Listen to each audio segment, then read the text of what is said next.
On behalf of all of us at the Rogers Memorial Library, we're so delighted to see you all today, and we'd like to begin by thanking Herbert and Rosalind Randall, who are frequent library patrons, for telling us about today's guest.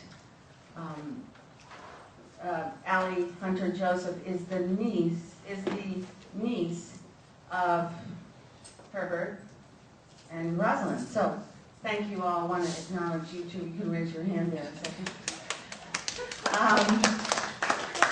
I'm going to tell you a few things about Alli, and then she will tell you a bit more, because this is really about storytelling, but I've learned a little bit, and I will pass that along.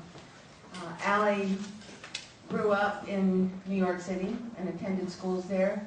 She spent all of her summers at the home of her beloved grandmother, Jane Hunter Randall, and that was in Southampton on the reservation. She attended the Friends School, the Bronx High School of Science, PS 41, then studied at Vassar, majoring in sociology and psychology. At the time, she felt she was ill-prepared for anything practical, and I was. Look at how it turned out. But she's a very resourceful person. And then she went to Hawaii and told me that she worked with dolphins for a while on a very interesting project, returned to New York, and got involved in internet, the world of the internet.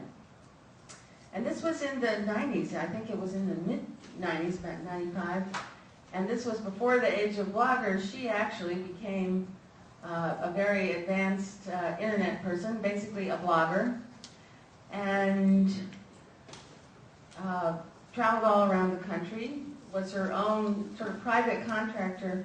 She had a digital camera, and she reported on sports and on entertainment. She worked for a while for AOL. She moved to Miami in 1998. She had her first television job for Hot Jobs, which is now owned by Yahoo. She worked for NBC. She created digital content. She is very tech savvy. And so she, as we were chatting, she was saying that she sort of went from the digital to the traditional, which is not the way most people go. But she's always been close to her family, and when her mother, Barbara Hunter Randall Joseph, was diagnosed with a terminal illness in 2007, she decided it was time to start gathering her family stories. Her mother had always been the kind of family gatherer of stories, and Alli decided to put her training and experience to work in doing the same thing that her mother had done in a different format. And thus was the start of Seventh Generation Stories, which she will tell you about. It's a great pleasure to have Alli Hunter Joseph here today. Please join me in welcoming her. Thank you. Now you said I'm all tech savvy and something's not going to work. Welcome everybody. I'm happy to see a lot of family here, and particularly a number of faces of folks who knew my mom. So that's a great pleasure. And today is kind of a fortuitous day, which I didn't actually plan when Penny and I discussed when I would speak months and months ago to get on the calendar and to be able to speak to all you folks. I didn't realize that today is actually the second anniversary of my mom's passing. So it's a nice thing, actually, that I get to speak to you all today about something that I think she would have been very happy about and proud of me for doing, and in trying to continue her legacy and helping other people benefit from the mistake that I made in not getting my mother's stories in time while she was still here. And what Penny didn't mention is that when my mother passed, I was pregnant with my first child, and she actually died a month before Lola Jane was born. And it was really that experience that was so, as you would imagine, transformative, and created a sea change in my life. As Penny said, I had been in the entertainment business for many years as a television host, producer, a writer, I'm a published author, and I felt suddenly that that was somewhat insignificant. And because my mom was the keeper of a lot of the stories and had a strong interest in genealogy in our family, it sort of hit me over the head one day that this was something that I might consider doing, and it was really interesting because it had never occurred to me that this could be a business and a way of giving something back that would be constructive. And suddenly having a child of my own and feeling the impetus to push to save the stories for her and for her eventual offspring, I came up with seventh generation stories. Some of you may know the philosophy of the seventh generation very briefly, because I know we have a short time here. It's a Native American philosophy. Many people say it originates with the Iroquois Confederacy, one of the earliest Indian governments, and essentially it's a conservation philosophy that suggests that we should all govern ourselves and our actions every day in a way that will positively affect 7 generations living after us. And I thought that was a nice ethos for a story saving or a storytelling company. So very briefly, what I do now is I help people like you in public talks for free, and then also on the client side, people pay me to help them capture their family stories in a variety of different media formats. I do tribute books, memoirs, full autobiographies, family video documentaries. I also have vendors, artisans who produce heirloom quality quilts and family crests and things like that. So the legacy business is quite broad and interesting, but for today's purposes, we're going to talk as succinctly as we can about sort of how you can get started on a family history project. And very apropos of this time of year when a lot of us are experiencing some belt tightening in this year and perhaps last year, but especially so this year, a lot of people are thinking more creatively about gifts that they can give this holiday season to family members, and especially if you have younger children in your family who may not care right now about the family stories. I guarantee you, like me, they may be disinterested, or they may be disinterested for many years, and I encourage you not to be discouraged by that. But when they get a little older, they have their first children, or they start to wonder about their family, and I'm talking 20-somethings, whatever, you might have children, grandchildren, nieces, nephews, they will be very glad that you made an effort to do something for them, even if right now they seem a little ungrateful. So I'd like to take you through the beginnings of how to start getting organized, give you some resources. We don't have a lot of time. I do have a short interactive exercise that I do in my talks, which I'll encourage everyone to participate in. It's the 2-page handout. If you don't have one, please tell a vet or go and get one. And I've also put a why now statement there, which is essentially my statement of purpose as to why I believe everyone who's interested in this work and is able should start preserving their own family stories now. I believe that everybody has a legacy to leave. Sometimes people feel, especially elders, that that is not the case, but we'll talk a little bit now about why you should capture your family history now. As most of you probably know, the baby boomer, what's called the baby boomer generation, of which some of you may be a part, and we won't ask anybody how old they are. But generally known as 1946 to 1964, grandparents, parents are aging and needing to have story saves. The first wave of the baby boomers will turn 65 in 2011. And I think it's, around that age, perhaps slightly earlier, that people maybe start to consider what will happen to my stories when I'm gone. I mean, nobody likes to think about death, but I actually encourage people to think about this history and this story saving from a more positive perspective rather than continuing the stories of life. Genealogists, who are a definite correlate to what I do, and I do work with some of them, I like to say they deal with the dead and I deal with the living. Also in the entire life cycle, we can work with expecting moms and also funeral homes and produce tributes. Family members and parents, as happened to me, can get ill suddenly. I'm sure that's happened to a lot of us. Certainly it happened to me. We never know what tomorrow will bring. And again, I don't mean to sound negative, but I think it's better to look forward and to try to prepare for these things so that you don't have the regrets that I have. It's very important, I think, to leave a legacy for future generations. I believe also that everyone has a story to tell. I see some of the faces in this room, people that I know, and I wish we had time to go into it, but I know there are some amazing stories in this room of overcoming challenges, adversity, both health challenges and challenges to deal with society and political consciousness.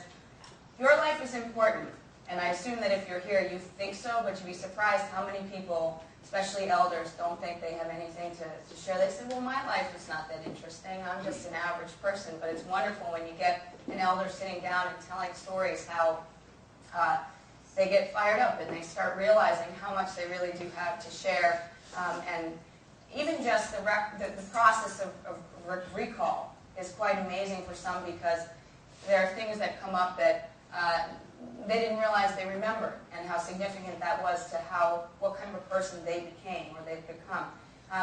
Encourage your elders to tell their stories now. Sometimes it's hard, you have to tug at them, but I like to suggest exercising what I call kindness and conviction, that yes, this is important to do now, because I want to keep these, I want these for my children, or if you're a person who is looking to do this for your own children, I want this for my grandchildren, and I know that they may be ungrateful now, but someday they will care. Why doesn't everyone address their family history now? It's right up there, my thoughts on it, but does anyone have any other thoughts? Why people don't do this work, or you think they're not interested? And I don't want to just talk for an hour. I like to have a conversation flow. If people have ideas, please jump in. Yes? Well, you always think that there's going to be time. Time, exactly. Procrastination is one of the elements. It's people say, oh, well, next year. And I like to say that not doing your family stories is sort of the second most excuse-ridden thing next to losing weight at New Year's. So we're right upon the New Year. If any of you here are going to say you're going to lose 10 pounds, and if you're going to say, oh, we'll do the family stories, then let's put those in the same category for 2010 and maybe tackle at least one of them. There's no social penalty, and I'm attributing there because this was not my language, although I wish it was. It's a gentleman who produces books, family tribute books, but there's no penalty if you don't do this work. Nobody really gets mad. Nobody punishes you. There's no pain. Until afterwards, when it's too late, and then you say, gee, I wish I had asked Mom that, or Grandpa, or Grandma. And we in this business like to say that we hope that someday there will be a sort of social penalty for not doing this, meaning that there will be a movement so that people really do feel impelled to do this work, but they can't. Perfectionism. Basically what that means is people worry that whatever I do will never be good enough. It won't be complete, it won't be good quality, my family will be disappointed, they'll think it's junky, da-da-da. So that's another reason people don't do this. The cost, it's prohibitive. Hiring somebody like me is indeed prohibitive for some, but there's no reason that any person with an interest in this and an investment in a project can't produce a very nice book or a compliment piece or a scrapbook of their own at very low cost. And again, my story's not important. Why should I do it? I'm just going to show you a little video of some of the video work that I do to give you a sense of the types of poignant moments that are elicited when I talk to people. And there's no flow in this very short clip. It's not a contiguous story. But just to kind of, I hope, inspire you to see that I don't expect any of you, unless you have video skills, to put together a video product. When I talk about in these talks, I primarily talk about books because that's something that's feasible for most people to do without any outside help. Just to kind of get you thinking about, in your own families, what somebody might say. Well, this is a random collection of clients and interviews that I've done. Hopefully there's enough sound.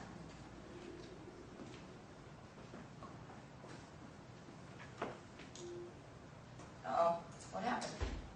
See? I talked about the technology, and now try it one more time. Oop, it might have happened. Hear it.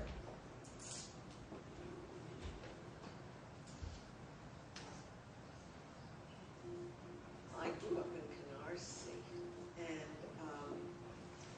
we lived over the bakery. My grandmother had the back part, and we had the front part. And we had to go up a big flight of stairs. The bakery was beneath, and my grandmother made lunch for my grandfather and my two uncles, her two sons, because they worked there too. And these which today would be considered gourmet meals. There were like 3 or 4 courses, and there was always a soup. And in order for them to come up, so that she didn't have to go down the stairs, she would bang on the radiator, and they would hear it downstairs, and they would come up for lunch. Fordham College started with my escape from Hungary. I'm Hungarian born. I was participating in the 1956 uprising revolution, which unfortunately lost at that time. We lost it. I had to escape because the scandal was the hangman was African. So I came to America. Education, of course, is something that I always wanted more of. I got all I could, but I had no mother and father, so what I got was the equivalent of 2 years of college, and they would have given me a degree in aeronautical engineering, and the whole thing is knowledge. Knowledge. And more knowledge. And wisdom comes with age.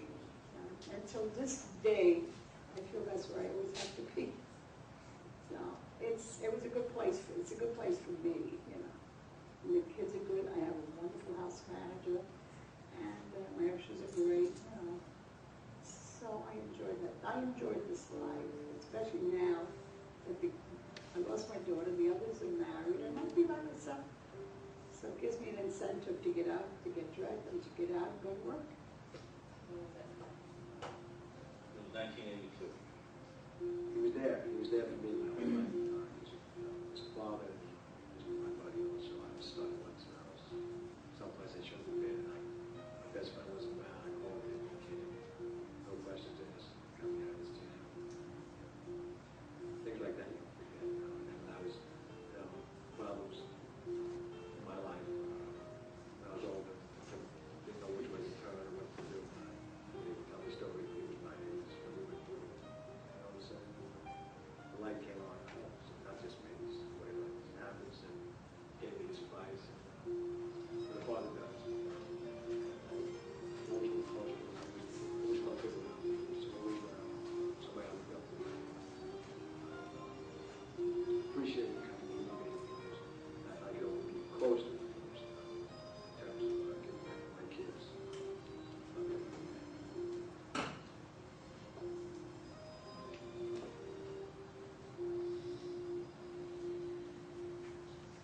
So that's, I like to say there's no time like the present to save the past. It's really, I think it's a very apt motto.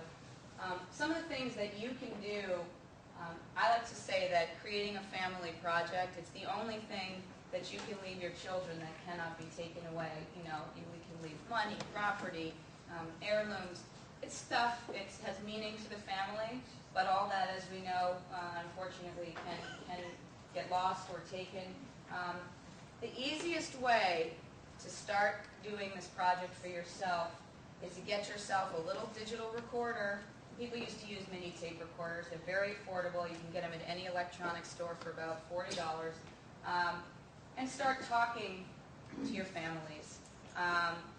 Doing digital recordings is real simple. The transcription can be a bit of a bear if you're not a great typist, but you can always hire transcription services. Basically, if you don't start talking to people, the process won't be done.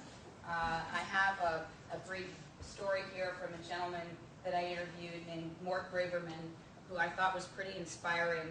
And if you sit and start talking to your own families, your own elders this way, or interviewing yourself for your children, this is a guy who was in the war. He, like so many people, are World War II survivors, and he's in his late 80s. And this is a brief clip, and you might get something like this out of, out of a family, eldest living family member.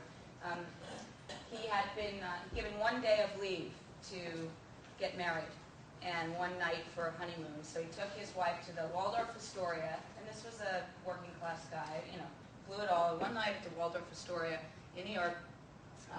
50 years later, for their 50th anniversary, he wanted to celebrate. So he wrote to them, and you'll hear what happened, to see if they would let him come back for the same amount of money. I should have. I came back.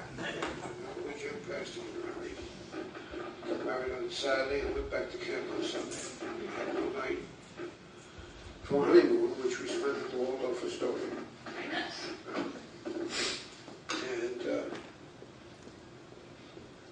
for our 50th wedding anniversary, so I'd like to ask them if I could spend the night there at the same as we did on the honeymoon. You mean for the same price?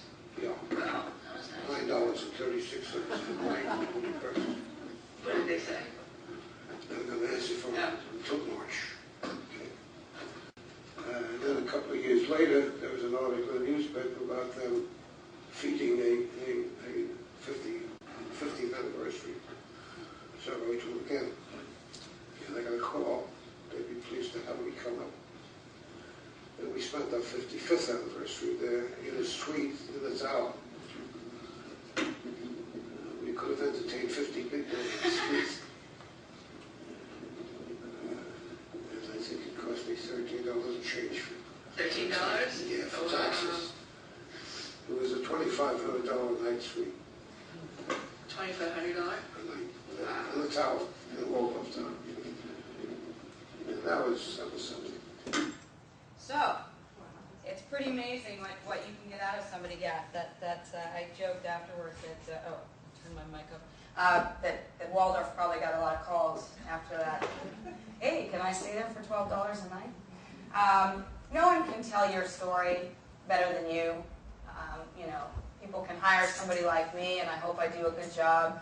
But really, you're the ones who can best capture the essence of a family member or your own story for future generations. Story saving is a very emotional experience, as some of you may know. I actually just finally interviewed my dad and my stepmother yesterday, or 2 days ago, and my stepmother's adopted and she's crying. But it's a very unique journey, and it's something I highly recommend everybody do for themselves at some point. Whether you're thinking of interviewing an elder or doing your own stories, you'll really learn some amazing things about your family, about yourself. One of the things I do like to issue as a caveat, everybody knows there are skeletons in every family. We all have them. They might be something verboten. There may be abuse, alcoholism, stealing, who knows, whatever. It's everybody's business. But there's always something, or some affair, something ugly. And just know that doing this work is great, but it's really a Pandora's box of sorts. And be prepared that you may learn something that certainly you didn't expect and something maybe you didn't want to know.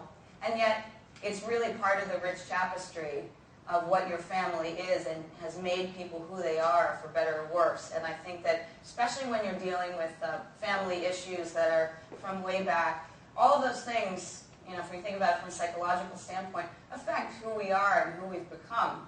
And I like to argue that exorcising demons or exposing skeletons in a proper way, in a way that whatever's appropriate for your family, is kind of like a salve. I interviewed one woman and she talked very openly on camera about how her mother used to hit her and the maid would step in, or the housekeeper, and try to keep them off her. And her son, who hired me, did not want any of that. He said, cut it out of the video. I don't want my kids to know about that. And that's his choice as a client. But if I were going to argue with him, I would say, well, I don't know. Maybe you want to leave that in because that's going to explain why Grandma is the way she is. For better or worse, maybe she's had a difficult time, and that's not unimportant. I just want to run through real quick. You have this on a sheet. You can take it home with you. I've never done this presentation under an hour, so I'm speeding through. And please, if you have questions afterwards, I'll try to answer if you can stay on a little bit longer. I also left my card with all my materials. I'm happy to answer questions. You can call me, email me afterwards if I can be of help to you in your journey. A lot of people put this off because it's so overwhelming. How many of you have pictures in your basement? Okay, pictures in your attic. Ooh, two worst places for pictures or tapes, films. When you go home today, if you can, or sometime, if you had a week off or any couple days off for the holidays, if you do nothing else for your future, for your kids, take those out of there. Even if you just don't have the wherewithal to start organizing, at least take them out of there. Animals, humidity, floods, God forbid, fires. I hope you all have insurance, but even if you do, those pictures, that's it. I assume you have one copy. I encourage people very strongly to undertake the process of scanning and digitizing. Everybody know what that means? Yes, no, don't be embarrassed if you don't. Scanning the photos so that if, God forbid, something happens, at least you have a copy somewhere. It's something that seems very overwhelming. Most people have somewhere between 500 and 10,000 photographs in various bad places for the photos. So if I can leave you with anything today, I would say please just take those out wherever they are and start going through them, and we'll talk a little bit about that here. A lot of people think that when they start organizing their memorabilia, and that is absolutely the first step, in my opinion, of doing a project like this before you even do any interviews, because as a producer, I can tell you that the photos and the memorabilia that you have will help shape the arc of your stories and help inform the questions that you may ask yourself, looking at your life, or your elders.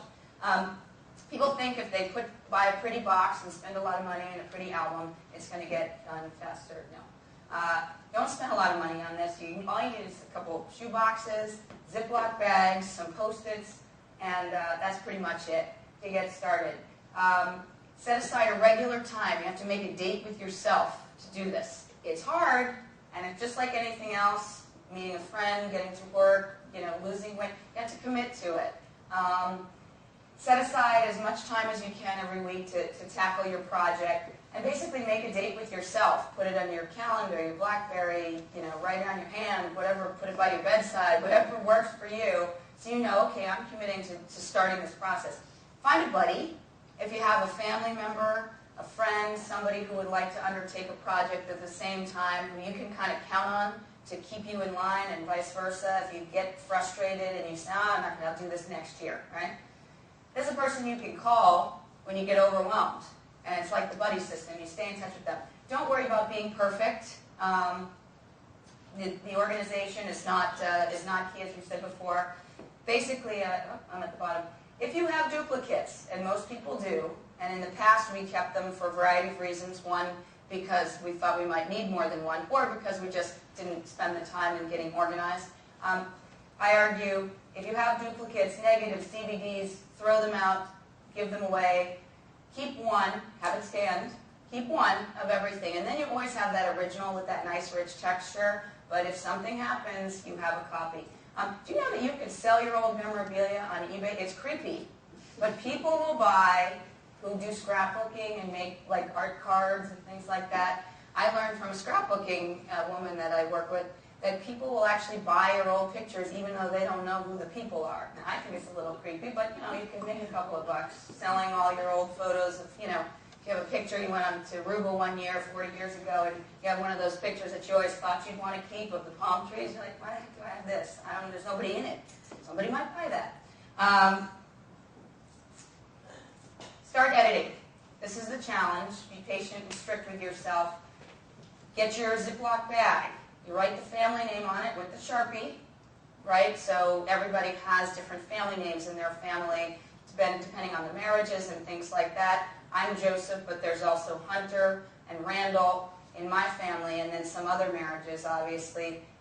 So I have when I started my process, I wrote Joseph, I have Hunter, and then you can even break it down by date and place beyond that to the family member's name. So I have Jane Hunter, I have Barbara Randall, Herbert Randall, and so on. Never write on your photos directly. I know that sounds, maybe people are like, I'm not that stupid, but some people will write on the photos, and that, if you want to scan them, that would be bad, and certainly if you use a ballpoint pen, write on a Post-it, identify the photo, because this is going to go into your ultimate project, potentially, of a book, and it will need to correlate with the stories, right? So as you're editing, you write the date, who's in it, where it is. Stick a Post-it on the back, put it in the right baggie. Have all your selects digitized. If you don't have the wherewithal to do this, many people don't, they get confused. The scanner, I don't know how to do it. Spend the money. Give it to a scanning service, and I can provide resource for that. It's very affordable. It's usually between 30 and 50 cents, maybe less, a photo. They do slides, da-da-da. Then it's done. And once you've edited, you'll find that your collection is shrunken quite a bit.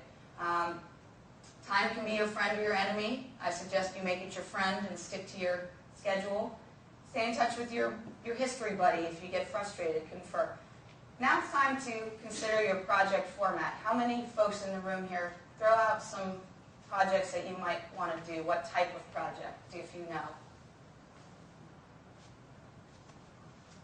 I started making a rug, and after so many years, I just forget it. Did the rug have history? Did it have some sort of tie to family? Indian motif.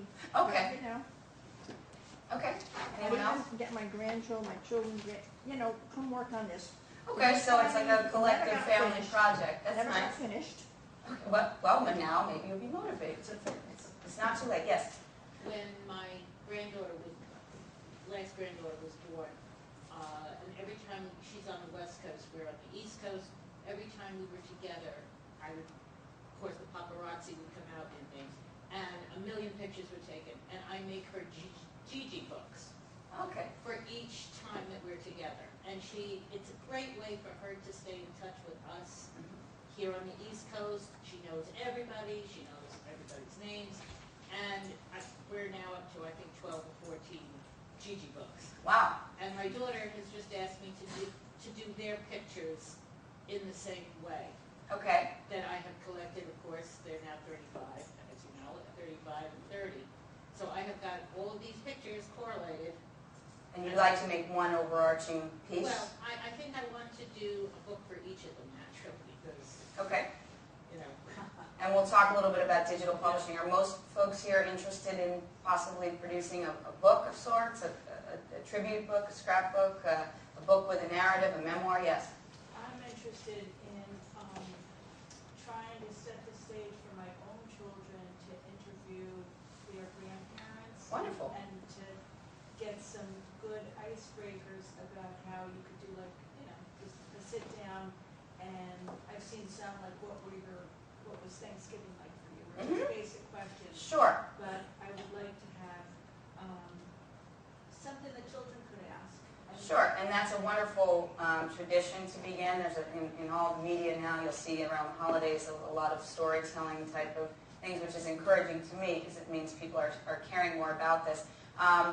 I have a standard list of biographical questionnaires that I give to clients, and it's a long list, but you could take something like that and shorten it for your kids. And it's a good that you point out about icebreakers. If any of you are going to be getting together with your family over the holidays, it's an excellent time to start the process of recording the stories with a little recorder. Now, some people are uncomfortable with a one-to-one interview. They feel put on the spot. They don't feel... And so for those kinds of people, as in terms of icebreakers, I suggest strongly bringing one of those recordings to your Christmas dinner, your Hanukkah dinner, whatever it is you celebrate. And just when everybody's sitting around the table, maybe they have a glass of wine, coffee, whatever, get them talking, and you can involve the children in this. And the only caveat, and this is difficult, is asking people just not to talk over each other and interrupt. But you'll get the most wonderful stories in a conversational situation that you may not get if folks are just sitting one-to-one and feeling intimidated by the recall. When I finally interviewed my dad the other day after, I've done a lot of audio interviews, but I finally put together a crew and did a video piece. He thought, and he's a very garrulous guy, as those of you who know him know, he felt totally cowed by his wife, who was adopted, and she went on for an hour and a half. It was amazing. She's a talker, but he was intimidated. He said, I thought this would be so easy. And yet I know my dad was a very social, party kind of guy. If I had sat him around the table with family and just pushed, a record, I would have gotten the stories in that natural, relaxed way that he does so well. Whatever the scope of your project is, did you have a question, Joe? Okay. Whatever the scope of your project is, think about how you want to tackle it, and at the end I'll provide some resources online that you can go to do digital publishing, and I know this is overwhelming for some people, but a lot of the companies have made it so simple and so affordable to do this work now. If you're even if you can get online and you can go to a website and follow instructions and basically upload photos and put your text in, you can do it yourself. Think about the scope, what kind of project you want to do. Who will you interview? Who will you include? How will you get your interviews? And then again, this is geared towards interviewing others, if you're interviewing yourself. What's your timeline? Give yourself a goal, something that you feel you can realistically comply with, unless somebody is in ill health. You know, again, I said earlier, you never know when something can happen. It can be sudden and tragic. So don't wait, but you also don't have to get hysterical. I would just suggest a short time frame if you're dealing with elders. Make a date with them, talk to them about it, say, you know, I really want to do this for you. And I know it might be a little intimidating, but it would mean a lot to me and to the kids and whatever. And you may have to work on them a bit. What are your expectations of the project? What do you hope to get out of it? What do you hope to learn? And like anything else in life, I'm sure everyone in this room is or was in very different fields, but committing something from your mind to a physical, tangible piece of paper, or in today's world into a computer document, really takes it from an idea and something, oh, I'll do it, to, oh boy, I wrote this down. It's an intention. It's something that I'm going to do now because I committed to myself. If you need help with writing, if you're not a born writer, if you feel uncomfortable, if you're nervous, if you decide you're going to do a piece where there's a narrative and you take the down, interview people or interview yourself, and then you transcribe it and you write out your stories, and, ooh, I don't want anyone to see this. Well, most of us have someone in the family who's younger and technically more savvy than we are, and I include my 2-year-old daughter can work the iPhone.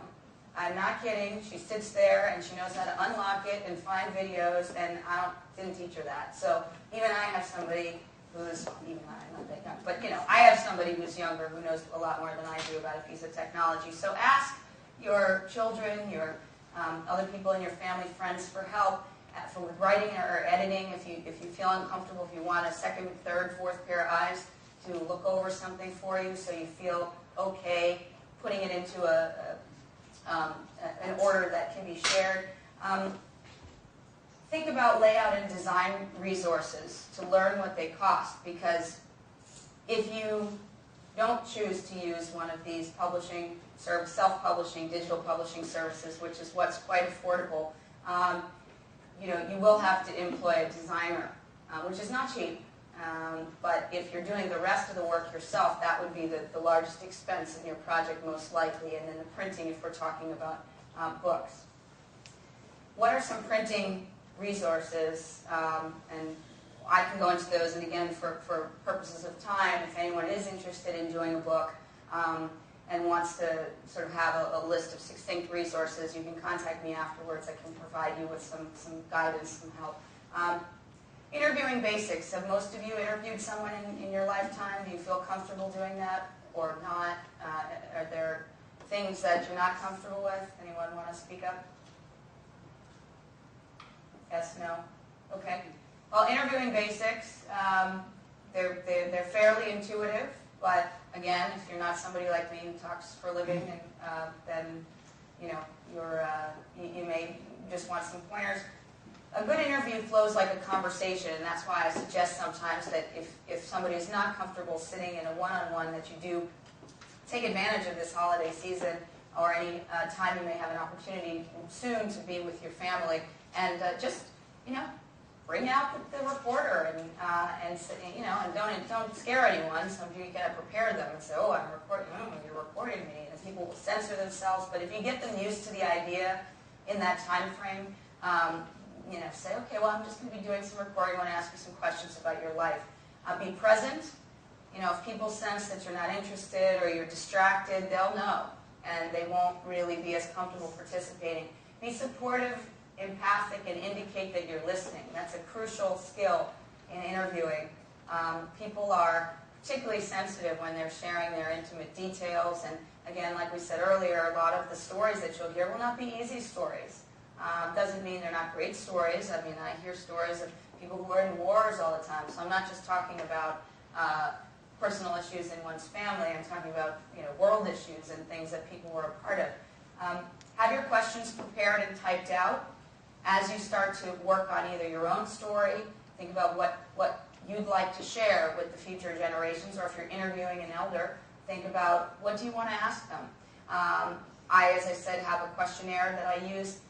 Be happy to share some of that if people are interested. And basically what it is it's an overarching biographical questionnaire that You can pick and choose from what you want. It starts with genealogical data, so you get basically at least 2 or 3 generations back verbally from the eldest person who can remember grandma, great-grandma, and so on, down into more sort of fun and trivial things, like I ask people to describe what was your house like growing up, describe your room, and it really starts to be very evocative as to the richness of, even if somebody was dirt poor, they'll remember that there was a bathtub in the kitchen.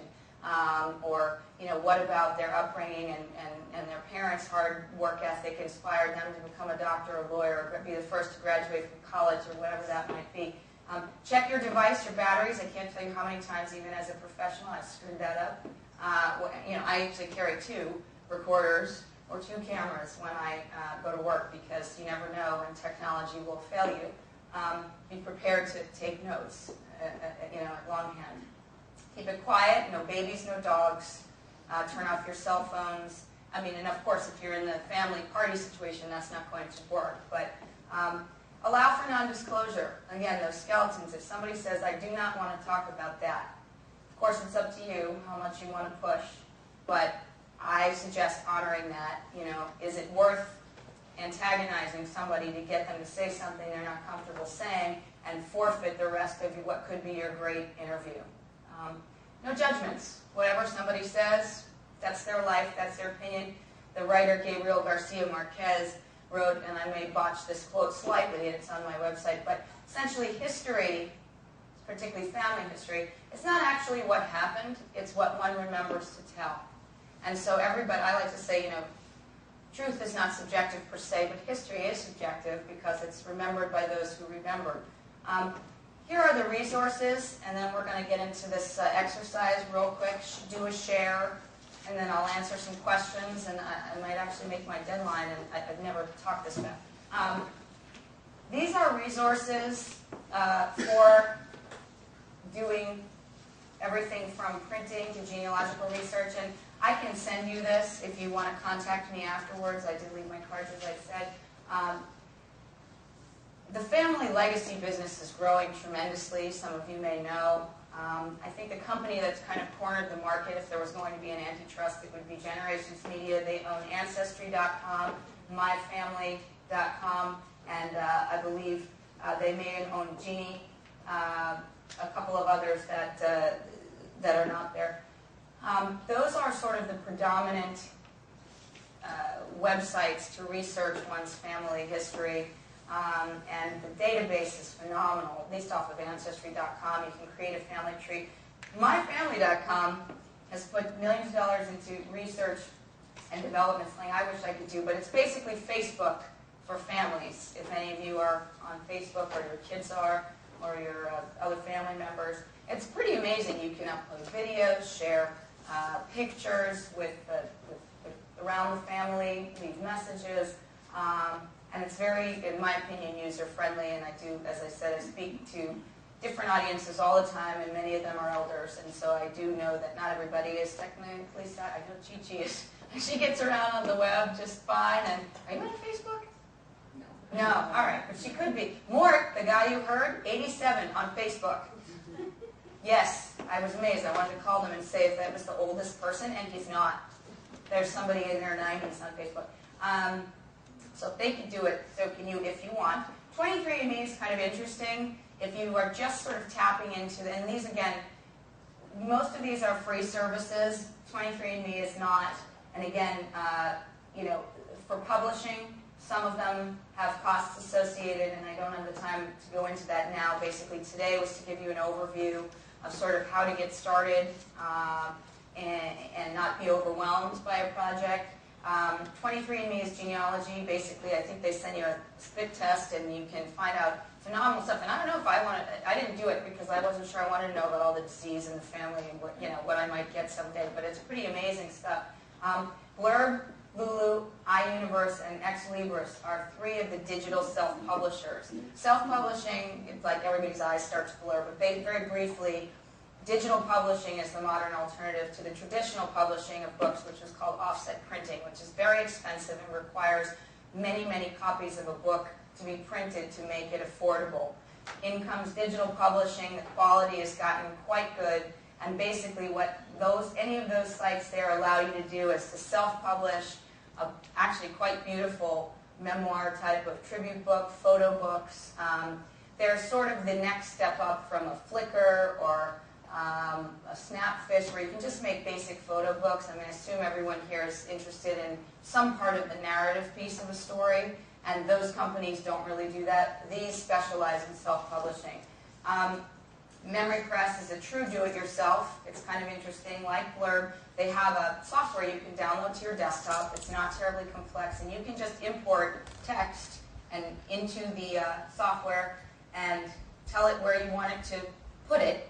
Put your photos in the spaces, drag and drop them, and hit basically publish and put in your credit card number and say how many books you want to order. You choose the size of your book, whether you want a back and front cover, whether you want what they call a full bleed, and so on. And again, if you want to contact me afterwards, and when you get to the stage of your process, that can be helpful. Lifebio.com is offered. It's kind of neat. It's a little bit easier. It's write your own life autobiography, and it enables you to basically answer those series of questions. Scarf, I'm sorry I didn't get your name, but you might want to try that, because they provide, as I recall, a list of those sorts of questions you might want to give your kids. And even I think in the case if you're dealing with young children, involve them rather than giving them a set of questions. It's really, I think, when people get into their teens and 20s that they get disinterested in this stuff. It's like very cyclical, and then in their 30s and up they get interested again. Little children actually are really interested in where they come from and why things are. And so if you're talking about kids who are, between 4 and 11, like before teenagehood, those kids are actually really invested potentially, and sometimes in schools they're asked to do family history projects and tell what they know about their family, or go home and interview an elder. And so they may have their own ideas about what they'd like to know. They may want to ask grandma and grandpa or whomever, or what was your house like when you were growing up? What kind of food, what kind of candy did you eat? And none of it is irrelevant. Some of it's actually kind of fun. How did you wash your clothes? How did you get to school? And they may help you in, collectively, you may come up with a great list on your own. Alli, could I ask yes. a question?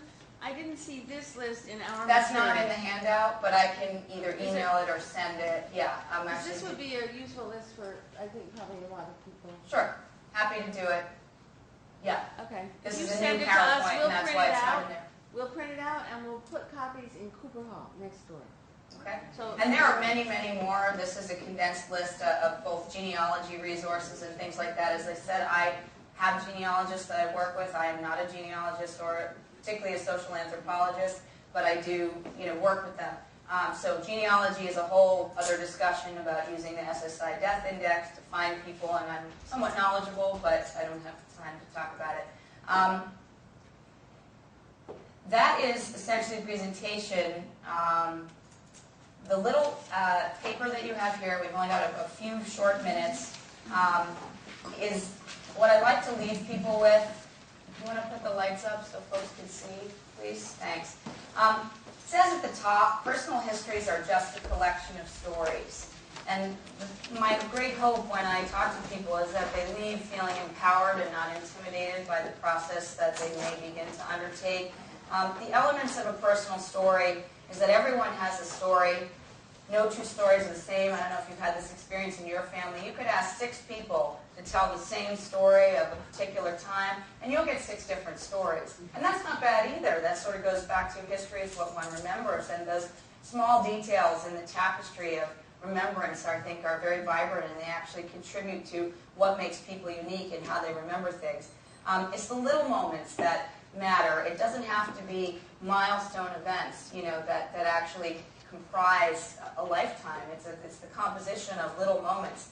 How do you write a life story, one history, one story at a time? Well, one way to begin is choose a topic.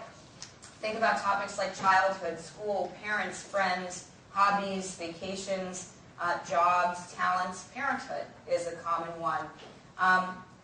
Here's what we want to do. So pick an event time on your sheet, a time period or a story. Just think about that for a second. And these are the topics you might